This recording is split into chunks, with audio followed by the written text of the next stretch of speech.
Looking for Thursday night football? That is right, folks. Thursday night football, we're going injury situations, game breakdowns, and best bets. You are absolutely 100% in the right place. So let's get to it.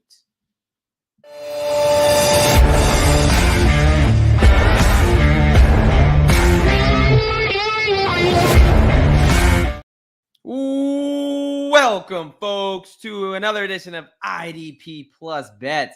That is right, folks. It's Thursday night, so that means we're talking football. NFL Week 2 is here. I am your host, the DGen Doc, and look, we are going to talk about the injury situation. We're going to talk about this game and how we see it break down, and of course, we're going to bring you some actionable information. We're going to give you my best bets for tonight's Thursday night football game. We are back Thursday night football on Prime. And we're ready to roll. This is a great game we were talking about here. Of course, let's say you woke up out of a coma and you had no idea what I'm talking about. Look, we've got Thursday night football. The Buffalo Bills heading to take on the Miami Dolphins there. A AFC East division rivalry game.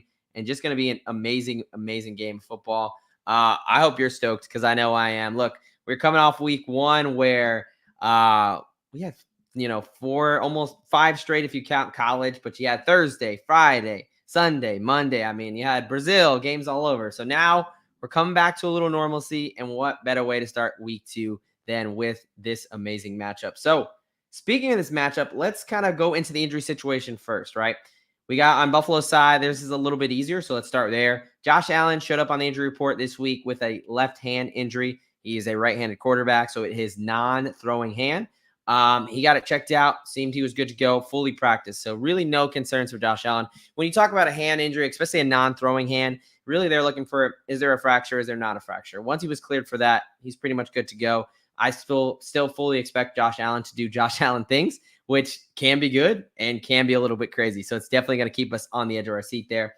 Really the big injury for them is slot cornerback Taron Johnson, one of the best slot corners in the NFL. He's out with a forearm injury, did not practice, got ruled out early, which tells me not only concerned for this week, but we got to start being concerned about next week. Not a whole lot of information came out there. Forearm injury, there's not a whole lot similar to the hand what it could be. Really the fear here is a fracture that's going to keep him out a month plus. Basically, if you didn't see it, it was a little bit of friendly fire. Safety Taylor Rapp came over. They were kind of going on a tackle, and Taron Johnson was wrapping the guy up, and basically Taylor Rapp hit him kind of shoulder pad right to his forearm. So there's a little bit of concern for the fracture there. But otherwise, the Buffalo Bills are very healthy heading into this. On the Miami side, not so much, right? So you already got Raheem Mostert out with the chest injury. Now, thankfully, Coach Mike McDaniel said not thinking it's long-term. They've got a mini bye week, so he might be able to come back next week with that chest injury. But Devon Achane's the big one. Devon Achane picked up an ankle injury. He's been dealing with it. They had a walkthrough estimation Monday and Tuesday, but he was a DNP, did not practice. But then, yesterday comes along and he's a limited practice, but we didn't get a lot of video, but by all reports, he was moving well. So that's definitely a good sign. I would say he's more probable than questionable tonight. Looks like he's got a really good chance to be suited up. And, he definitely has some flashes. He's your kind of electric lightning in a bottle type of guy, especially in the receiving game is something to look out there for. So I do expect Achane to be out there, but no wide receiver 3, Malik Washington, the rookie out of Virginia. No expected starting guard, Isaiah Wynn. Bradley Chubb is still out dealing with that ACL.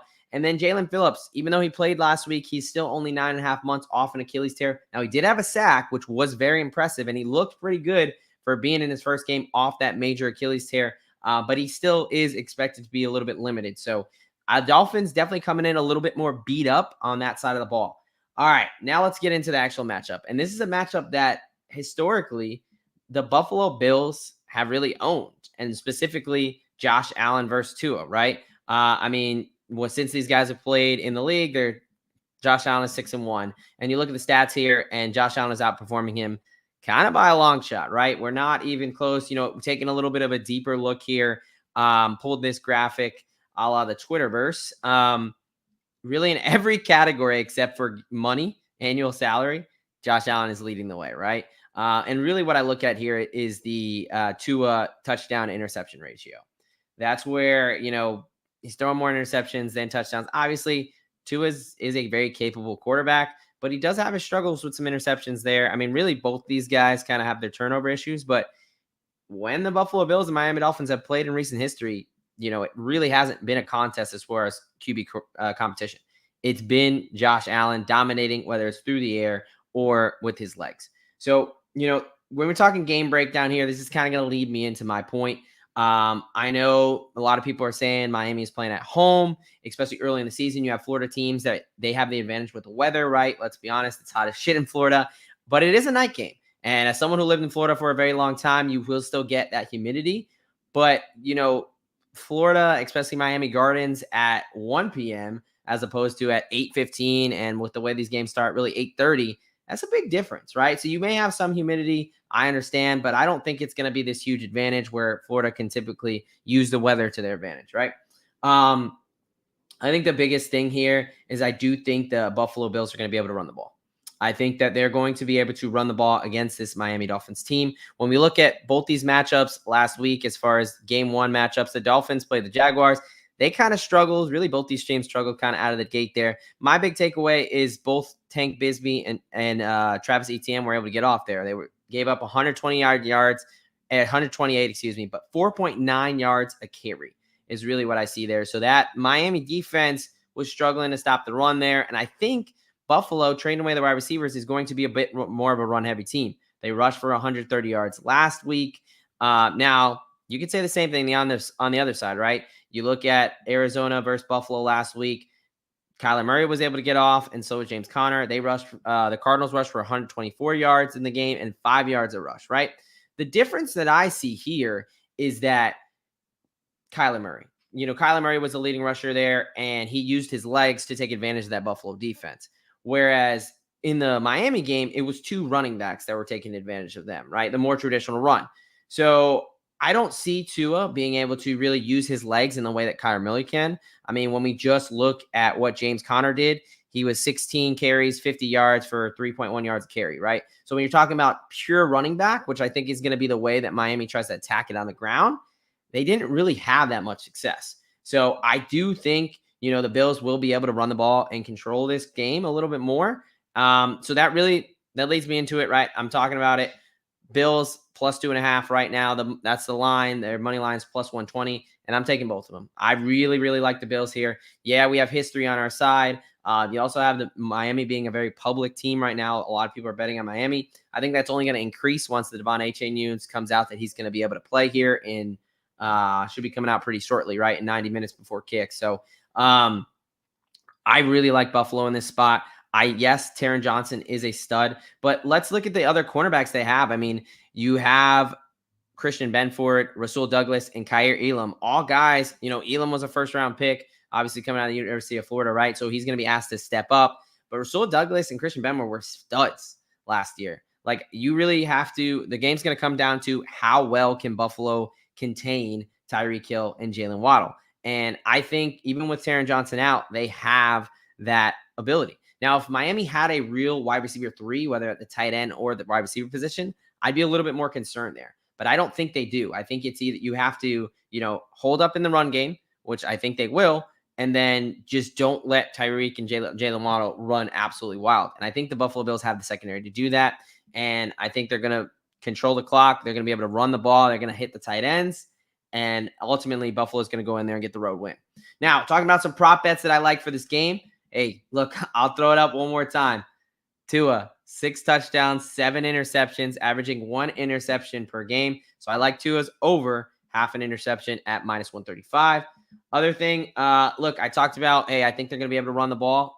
That's going to leave me into James Cook, right? James Cook, but also a little bit of a sneaky thing here. He's not a bad receiving back, right? He had 3 catches for 32 yards himself last week and 71 yards on the ground. I think he has a similar performance. I think he's honestly going to have a better day on the ground. So give me James Cook rush receiving yards 100 plus at plus 180. Another thing, getting in that similar ground game.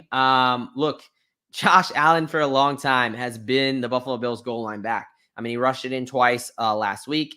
The market knows that, and the market priced that in. Someone who does struggle to find some touchdowns is James Cook. He doesn't really have that goal line back role. The rookie, Ray Davis out of Kentucky. He was a touchdown machine when he played in Kentucky, and I think the market isn't really adjusted to him yet. He got 1 or 2 carries in the red zone last week. So give me Ray Davis anytime touchdown at 8-1. A little bit of a sprinkle there, something to keep us excited to fuel that. I just think that the value is there. I think that if they get down in the red zone and, hey, everyone's going to be keying on Josh Allen, I think if they do hand it off, I think it is going to be Ray Davis. So I like the 8-1 odds there. And the last play there, Dalton Kincaid, 50-plus receiving yards at plus 115. I'm not, I know he didn't have a great game last week. I mean, shit, everybody's talking about it, right? But he was bracketed. Like, he was there, treated like their wide receiver one. I think he has a bit of a bounce back game there as far as I'm not in love with the Miami linebacking core. I think he can take advantage of some of those opportunities there. I don't think they really have, someone who's going to be able to really shut him down. So I do like Dalton Kincaid there to have a little bit of a get back game.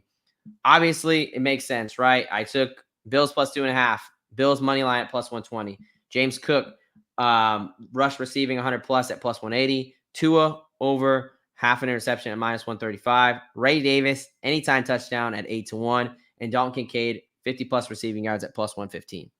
No surprise there. I think the Bills are able to run the ball, control clock, and ultimately control this game. And that is where that game script is going. All right, folks. That is pretty much it here. That's the Thursday Night Football quick breakdown. We talked injuries, we talked breakdowns, and we talked best bets. Hey, I'm going to be going live doing the Thursday night preview every week, so I hope you join me. And also, I will be recording my Sunday best props. That's right. I give up my 5 best props for the week. So we're going to be mostly focused on offense, but hey, if I see an edge, I'm going to tell you guys about it. So I'm giving out my 5 best props. I'm recording that later tonight, and that will come out tomorrow. So I appreciate you joining us here at IDP Plus, and let's have a hell of a game there, and let's go Buffalo. From the DJ Doc, I am out of here. Thank you for watching the IDP Plus YouTube network. If you enjoyed this video, give it a thumbs up and don't forget to subscribe to our channel. Be sure to tap the bell icon to get notified whenever we upload new content.